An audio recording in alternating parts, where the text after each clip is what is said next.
একটি বর্ণনা থেকে জানা যায় রাসূলুল্লাহ সাল্লাল্লাহু আলাইহি ওয়াসাল্লাম বলেছেন, তোমাদের পূর্বের যুগে একজন রাজা ছিল। তার ছিল একজন জাদুকর। সেই জাদুকর যখন বৃদ্ধ বয়সে উপনীত হলো, তখন সে রাজাকে বলল, আমি তো বৃদ্ধ হয়ে গিয়েছি, আর আমার মৃত্যুও ঘনিয়ে এসেছে। এখন আপনি আমাকে একটি বালক জোগাড় করে দিন, যাকে আমি জাদু শেখাবো। এরপর রাজা একজন বালক জোগাড় করে দিলেন। জাদুকর তাকে জাদু শেখাচ্ছিল। রাজার রাজপ্রাসাদ ও জাদুকরের আখড়ার মাঝখানে ছিল একজন ধর্মযাজকের আস্তানা। বালকটি একদিন ধর্মযাজকের আস্তানায় আসে এবং তার কথা শোনে। ধর্মযাজকের কথা বালকটির খুবই পছন্দ হয়। এদিকে বালকটি যখন জাদুকরের কাছে যেত, তখন জাদুকর তাকে প্রহার করত এবং বলতো, দেরি করেছিস কেন, কিসে তোকে আটকিয়ে রাখে। অন্যদিকে বালকটি যখন তার নিজের বাড়িতে যেত, তখন তার পরিবারের লোকজন তাকে প্রহার করত এবং বলতো, দেরি করেছিস কেন। বালকটি এই বিষয়গুলো সেই ধর্মযাজককে জানালো। এরপর যাজক তাকে পরামর্শ দিল যে, জাদুকর তোমাকে মারতে গেলে তুমি তাকে বলবে, আমার ঘরের লোকজন আমাকে আটকে রেখেছিল। আর তোমার ঘরের লোকজন যখন তোমাকে মারতে যাবে, তখন তুমি তাদেরকে বলবে, জাদুকর আমাকে আটকে রেখেছিল। এরপর একদিন যাওয়ার পথে সেই বালক পথের উপরে একটি বিশাল আকৃতির ভয়ানক জন্তু দেখতে পেল, যেটা লোকজনের পথ আটকে রেখেছিল। পথিকেরা সেই পথ অতিক্রম করতে পারছিল না। তখন বালকটি মনে মনে বলে, আল্লাহ তাআলার কাছে জাদুকরের কাজ বেশি প্রিয় নাকি ধর্মযাজকের কাজ বেশি প্রিয়, এটা আমি আজকে পরীক্ষা করব। এরপর সেই বালক একটি পাথর তুলে নিয়ে বলল, হে আল্লাহ, যাজকের কর্ম যদি আপনার বেশি প্রিয় ও পছন্দনীয় হয়, তবে এই পাথর দিয়ে জন্তুটিকে বধ করে দিন, যাতে লোকজন পথ অতিক্রম করতে পারে। এই কথা বলে সেই বালক সেই পাথরটি জন্তুটির দিকে ছুঁড়ে মারল। তখন তার পাথরের আঘাতে জন্তুটি মারা গেল। এরপর সেই বালকটি যাজকের কাছে গিয়ে সেটা জানালো। যাজক বললেন, প্রিয় বৎস, আল্লাহর নিকট তুমি আমার চেয়ে অধিক প্রিয়। তুমি অবশ্যই বিপদে পড়বে, পরীক্ষার সম্মুখীন হবে। তুমি যখন বিপদে পড়বে, তখন তুমি কাউকে আমার সন্ধান দেবে না। তারপর সেই বালকটি জন্ম অন্ধ ব্যক্তিকে দৃষ্টিদান করত, কুষ্ঠরোগীদেরকে নিরাময় করত। সেই বালকটির হাতে আল্লাহ তাআলা রোগীদেরকে সুস্থ করে দিতেন। একদিন রাজার এক পারিষদ অন্ধ হয়ে গিয়েছিল। সেই বালকের কথা তার কানে যায়। এরপর রাজার সেই পারিষদ প্রচুর হাদিয়া নিয়ে বালকটির কাছে গিয়ে বললেন, তুমি যদি আমাকে সুস্থ করে দিতে পারো, তবে এই সব হাদিয়া তুমি পাবে। বালকটি বলল, আমি তো কাউকে সুস্থ করতে পারি না, একমাত্র আল্লাহ তাআলাই সুস্থ করেন। আপনি যদি তার প্রতি ঈমান আনেন এবং আমি তার কাছে দোয়া করি, তাহলে তিনি আপনাকে সুস্থ করে দেবেন। এরপর রাজার সেই পারিষদ ব্যক্তি ঈমান আনলেন এবং বালকটি দোয়া করল। আল্লাহ তাআলা তাকে সুস্থ করে দিলেন। তারপর উক্ত সভাসদ রাজার কাছে আসলেন এবং ইতিপূর্বে যেভাবে বসতেন সেভাবেই বসলেন। রাজা তাকে বললেন, তোমাকে দৃষ্টিশক্তি ফিরিয়ে দিল কে? জবাবে রাজার সেই সভাসদ বলল, আমার দৃষ্টিশক্তি ফিরিয়ে দিয়েছেন আমার প্রতিপালক। তখন রাজা বলল, আমি? তিনি বললেন, না, আমার ও আপনার প্রতিপালক আল্লাহ। তখন রাজা বলল, আমি ছাড়া তোমার অন্য কোনো প্রতিপালক কি আছে?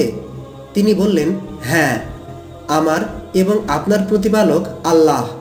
তখন রাজা তার সেই সভাসদকে বিরামহীনভাবে নির্যাতন করতে লাগল। শেষ পর্যন্ত তিনি বালকটির সম্পদ নিয়ে নিলেন। তখন বালকটিকে রাজদরবারে নিয়ে আসা হলো। রাজা বলল, হে বৎস, জাদুবিদ্যায় তুমি এত পরিমাণ পারদর্শিতা অর্জন করেছ যে জন্মান্ধ ও কুষ্ঠরোগীকে পর্যন্ত নিরাময় করতে পারো এবং সকল লোকের চিকিৎসা করতে পারো। রাজার কথা শুনে বালকটি বলল, আমি তো নিরাময় করি না, নিরাময় করেন আল্লাহ তাআলা। এরপর রাজা বলল, আমি? বালকটি বলল, না। রাজা বলল, আমি ছাড়া তোমার কি অন্য কোনো প্রতিপালক আছে? জবাবে বালকটি বলল, আমার এবং আপনার প্রতিপালক আল্লাহ। তখন রাজা সেই বালকটির উপরও বিরামহীনভাবে নির্যাতন করতে লাগল। শেষ পর্যন্ত বালকটি সেই যাজকের নাম প্রকাশ করে দিল। এরপর ধর্মযাজককে রাজদরবারে ডাকা হলো। রাজা তাকে বলল, তুমি তোমার ধর্ম ত্যাগ করো। রাজার এই কথাতে যাজক অস্বীকার করল। এরপর যাজকের মাথার মধ্যভাগে করাত চালিয়ে তাকে 2 ভাগে বিভক্ত করে দেয়া হলো। অন্ধ ব্যক্তিকে রাজা বলল, ওই ধর্ম ত্যাগ করো। তিনি তাতে অস্বীকৃতি জানালেন। এরপর তার মাথায়ও করাত রেখে তাকে 2 ভাগে ভাগ করে দেয়া হলো। রাজা তখন বালককে বলল, ওই ধর্ম ত্যাগ করো। এরপর বালকটিও অস্বীকৃতি জানালো। এরপর একদল নতুন লোকের সাথে সেই বালকটিকে পাহাড়ের উপর পাঠানো হলো। রাজা তাদেরকে নির্দেশ দিল যে, তোমরা পাহাড়ের চূড়ায় উঠে দেখবে সে তার ধর্ম ত্যাগ করে কিনা। যদি সে ধর্ম ত্যাগ করে তাহলে ভালো, আর যদি ধর্ম ত্যাগ না করে তাহলে ধাক্কা মেরে তাকে ওখান থেকে ফেলে দেবে। এরপর সেই লোকগুলো সেই বালকটিকে নিয়ে গেল। যখন তারা পাহাড়ের উপরে উঠল তখন বালকটি বলল, হে আল্লাহ, আপনার ইচ্ছা অনুযায়ী তাদের বিরুদ্ধে আমাকে সাহায্য করুন। এমন সময় হঠাৎ সবাইকে নিয়ে পর্বত কেঁপে উঠল। সবাই পাথর চাপা পড়ে মরে গেল। বালকটি পথ খুঁজে খুঁজে সেখান থেকে বেরিয়ে আসলো এবং রাজার কাছে এসে উপস্থিত হলো। রাজা তাকে জিজ্ঞাসা করল যে, তোমার সাথে যারা ছিল তাদের কি খবর? বালকটি উত্তর দিল, তাদের বিরুদ্ধে আল্লাহই আমার জন্য যথেষ্ট হয়েছেন। তখন রাজা সেই বালকটিকে তার লোকজন দিয়ে একটি নৌকায় করে সমুদ্রে পাঠিয়ে দিল। রাজা বলল, তোমরা যখন এই বালকটিকে গভীর সমুদ্রে নিয়ে গিয়ে পৌঁছাবে তখন যদি সে তার ধর্ম ত্যাগ করে তাহলে ভালো কথা, আর যদি ধর্ম ত্যাগ না করে তাহলে তাকে সমুদ্রে ডুবিয়ে মারবে। এরপর রাজার লোকজন সেই বালকটিকে সমুদ্রে নিয়ে গেল। বালকটি বলল, হে আল্লাহ, আপনার যেভাবে ইচ্ছা আমাকে ওদের বিরুদ্ধে সাহায্য করুন। তখন রাজার লোকজন সবাই সমুদ্রে ডুবে মারা গেল। বেঁচে গেল বালকটি। সে আবার রাজার কাছে এসে উপস্থিত হলো।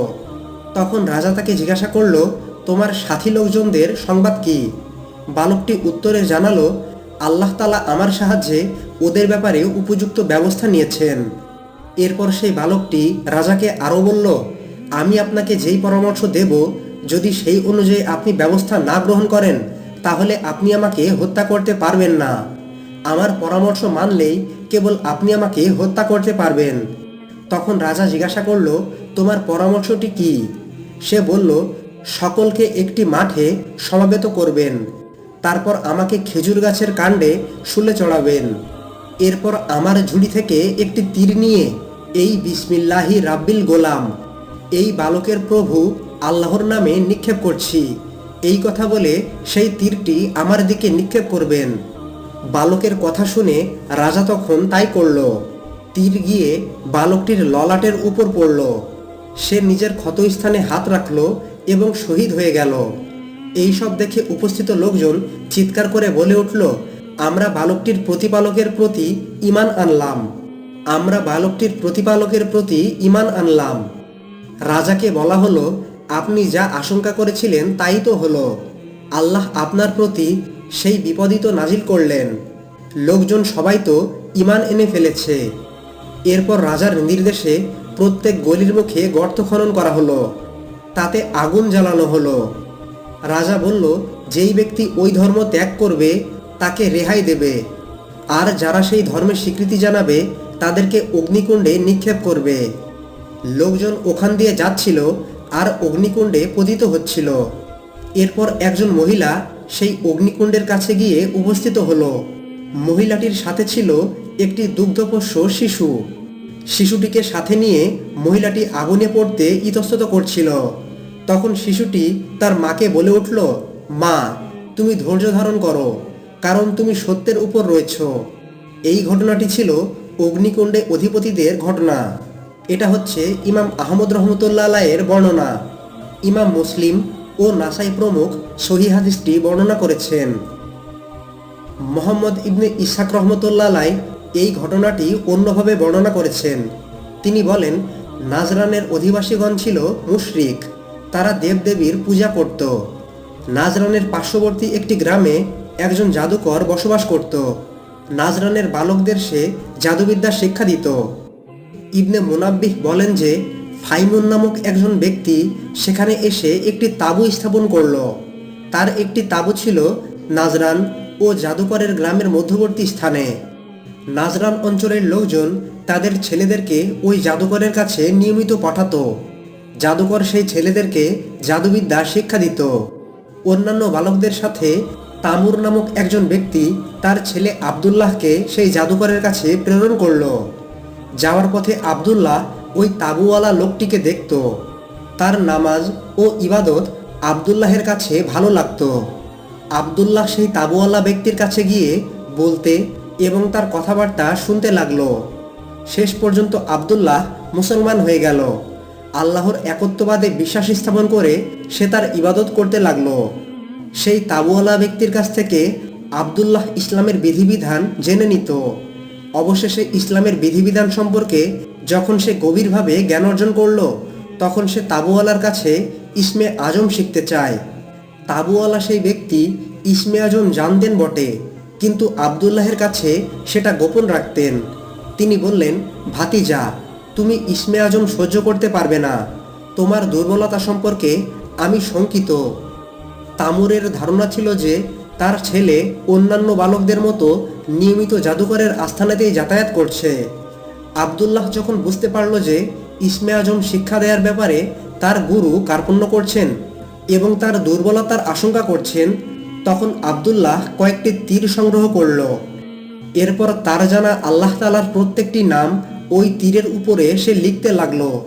প্রত্যেকটিকে একটি একটি করে নাম লেখা শেষ করে সে একটি স্থানে আগুন জ্বালালো। তারপর একটি একটি করে তীর সেই আগুনের মধ্যে সে নিক্ষেপ করতে লাগলো। ক্রমে আমি লেখা তীরটি আগুনে ফেলার সাথে সাথে সেই তীরটি লাফিয়ে ওঠে এবং আগুন থেকে বেরিয়ে আসে। অর্থাৎ ইসমে আজম লেখা সেই তীরটি আগুন থেকে বেরিয়ে আসে। আগুনে সেই তীরটির সামান্যতম ক্ষতি হয়নি। এরপর ওই তীরটি নিয়ে আব্দুল্লাহ তার গুরুর কাছে গিয়ে উপস্থিত হলো এবং বলল, আমি ইসমে আজম জেনে ফেলেছি। তার গুরু তাকে বললেন, বলো তো সেই ইসমে আজমটি কি? এরপর আব্দুল্লাহ ইসমে আজমটি তার গুরুকে বলল। গুরু বললেন, এটা তুমি কেমন করে জানলে? তখন বালকটি তার সমস্ত ঘটনা খুলে বলল। গুরু বললেন, ভাতিজা, তুমি ঠিকই ইসমে আজম জেনে নিয়েছ, তবে আজকের থেকে তুমি নিজেকে সংযত রাখবে। অবশ্য তুমি সেটা পারবে বলে আমার মনে হয় না। এরপর থেকে আব্দুল্লাহ নাজরানে প্রবেশ করলে এবং কোনো দুস্থ ও বিপদগ্রস্ত লোককে দেখলে সে বলতো, হে আল্লাহর বান্দা, তুমি আল্লাহর একত্ববাদকে মেনে নাও এবং আমার দিনে প্রবেশ করো। আমি তোমাদের জন্য আল্লাহর নিকট দোয়া করব। আল্লাহ তোমাকে বিপদ থেকে উদ্ধার করবেন। বালক আব্দুল্লাহের কথা শুনে কোনো অসুস্থ ব্যক্তি যদি ঈমান আনত, তবে সে তার জন্য দোয়া করত এবং আল্লাহ ওই বিপদগ্রস্ত লোকটিকে বিপদমুক্ত করে দিতেন। এভাবে সেই বালকটির বিষয়টি নাজরানের রাজার কানে পৌঁছিয়ে গেল। রাজা তাকে ডাক দিলেন এবং তাকে অভিযুক্ত করে বললেন যে, তুমি আমার প্রজাদের মধ্যে অশান্তি সৃষ্টি করেছ, আমার দিন ও আমার পূর্বপুরুষের দিনের বিরুদ্ধাচরণ করেছ। আমি এটার প্রতিশোধ নেব। আব্দুল্লাহ বলল, আপনি সেটা পারবেন না। এরপর সেই রাজা পাইক পেয়াদা সহকারে সেই বালক আব্দুল্লাহকে পাঠালো। রাজার কথা মতো রাজার পেয়াদারা সুউচ্চ পাহাড়ের উপর থেকে তাকে নিচের দিকে নিক্ষেপ করল, কিন্তু তাতে বালক আব্দুল্লাহের কোনো ক্ষতি হলো না। এরপর তাকে প্রেরণ করা হলো নাজরানের সমুদ্রে। সেখানে যেটাই নিক্ষেপ করা হতো সেটাই ধ্বংস হয়ে যেত। বালক আব্দুল্লাহকে ওই সমুদ্রে নিয়ে গিয়ে নিক্ষেপ করা হলো, কিন্তু সে সমুদ্র থেকে নির্বিবাদে উঠে আসলো। আব্দুল্লাহ যখন সকল ক্ষেত্রে জয়ী হলো, তখন সে রাজাকে বলল, আপনি যতক্ষণ পর্যন্ত আল্লাহর প্রতি ঈমান না আনবেন এবং যতক্ষণ পর্যন্ত আল্লাহর একত্ববাদকে স্বীকার না করবেন, ততক্ষণ আমাকে হত্যা করতে পারবেন না। আপনি যদি ঈমান আনেন, তবে আমার উপর কর্তৃত্ব পাবেন এবং আমাকে হত্যা করতে পারবেন। অবশেষে রাজা আল্লাহর একাত্মবাদ স্বীকার করল এবং তামুরের পুত্র আব্দুল্লাহের মতো কালেমা পাঠ করল। তারপর রাজা তার লাঠি দিয়ে আব্দুল্লাহকে আঘাত করে রক্ত প্রবাহিত করে দিল। অবশেষে আব্দুল্লাহ মারা গেল। রাজারও সেখানে মৃত্যু হলো। এবার সকলে আল্লাহর দিন গ্রহণ করলেন। বর্ণিত হয়েছে যে আব্দুল্লাহ মূলত হজরত ঈসা আলাইহিসসালামের ইঞ্জিলের অনুসারী ছিলেন। এরপর খ্রিস্ট ধর্মের অনুসারীগণদের যেই পরিণতি হয়েছিল, তাদের পরিণতিও তাই হয়েছিল। নাজরান অঞ্চলে খ্রিস্ট ধর্মের প্রসারের এটাই ছিল মূল কারণ। ইবনে ইসহাক রহমতুল্লাহ আলাই বলেন, তামুরের পুত্র আবদুল্লাহ সম্পর্কে মোহাম্মদ ইবনে কাব ও কতক নাজরান অধিবাসীদের বর্ণনা এমনই। প্রকৃত সত্য ঘটনা কোনটি সেটা আল্লাহ তাআলাই ভালো জানেন। বর্ণনাকারী আরও বলেন যে এরপর বাদশাহ ইউনুওয়াস তার সৈন্য সামন্ত সহ এই খ্রিস্টান ধর্মের অনুসারীদের বিরুদ্ধে অভিযান পরিচালনা করে। সে তাদেরকে ইহুদি ধর্ম গ্রহণ অথবা মৃত্যু, এই দুইটার যে কোনো একটি বেছে নিতে বলে। তারা মৃত্যুকেই বেছে নেয়। আক্রমণকারীরা বহু গর্ত খনন করে এবং সেই গর্তের ভিতরে আগুন জ্বালিয়ে অগ্নিকুণ্ড তৈরি করে। এরপর সেই লোকদেরকে তরবারির আঘাতে খণ্ডবিখণ্ড করে হাত পা কেটে ফেলে এবং সেই অগ্নিকুণ্ডে নিক্ষেপ করে পুড়িয়ে মারে। প্রায় 20,000 খ্রিস্টানকে তারা এভাবে হত্যা করে। আল্লাহ সর্বজ্ঞ। অগ্নিকুণ্ড অধিপতিদের সম্পর্কে পবিত্র কোরআনে আল্লাহ তাআলা বলেছেন, শপথ বুরুজ বিশিষ্ট আকাশের এবং প্রতিশ্রুত দিবসের, শপথ দ্রষ্টা ও দৃষ্টের। ধ্বংস হয়েছিল কুণ্ডের অধিপতিরা।